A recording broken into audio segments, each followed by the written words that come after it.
ஆசிரியர் தகுதி தேர்வுக்கான அறிவிப்பு விரைவில் வெளியிடப்பட இருக்கிறது. இதையொட்டி விடைத்தாள்கள் ஸ்கேன் செய்யும் பணிக்கான ஒப்பந்த புள்ளிகளை ஆசிரியர் தேர்வு வாரியம் கோரியுள்ளது.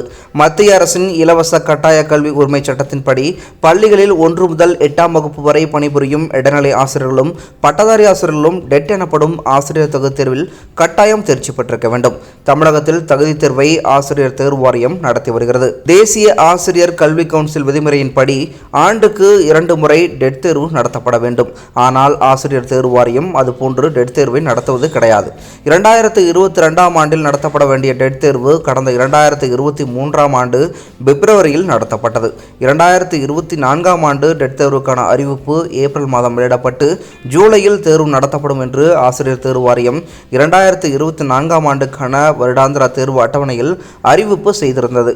ஆனால் 5 மாதங்களாகியும் தேர்வுக்கான அறிவிப்பு இன்னும் வெளியிடப்படவில்லை. இந்நிலையில் ஆசிரியர் தேர்வு வாரியம் நடத்தும் போட்டித் தேர்வுகளில் பங்கேற்கும் தேர்வர்களின் விடைத்தாள்களை ஸ்கேன் செய்வது, தேர்வு முடிவுகளை வெளியிடுவதற்கான பணிகளை மேற்கொள்ள ஒப்பந்த புள்ளிகள் கோரப்பட்டுள்ளன. எனவே ஆசிரியர் தேர்வு வாரியம் டெட் தேர்வுக்கான அறிவிப்பை வெகு விரைவில் வெளியிடும் என எதிர்பார்க்கப்படுகிறது. இதுவரை இணையவழி தேர்வாக நடத்தப்பட்டு வந்த டெட் தேர்வு இந்த முறை OMR சீட் வடிவிலான தேர்வாகவே இருக்கும். இதற்காகவே OMR சீட் விடைத்தாள்களை ஸ்கேன் செய்யும் பணிகளுக்காக ஒப்பந்த புள்ளிகள் கோரப்பட்டுள்ளதாக TRB வட்டாரங்கள் தெரிவித்தன. இந்த மாதம் தேர்வுக்கான அறிவிப்பு வெளியாகும் பட்சத்தில் நவம்பர் மாதம் தேர்வு நடத்த அதிக வாய்ப்புள்ளது. இதுபோன்று மேலும் முக்கியமான செய்திகளை தெரிஞ்சுக்கணும் அப்படின்னா நம்ம சேனலை சப்ஸ்கிரைப் பண்ணாமல் பார்த்துட்டு இருக்க நண்பர்கள் மறக்காமல் சப்ஸ்கிரைப் பண்ணிட்டு தொடர்ந்து நம்ம சேனலோட இணைந்திருங்க. மீண்டும் அடுத்த வீடியோவில் சந்திக்கலாம். நன்றி.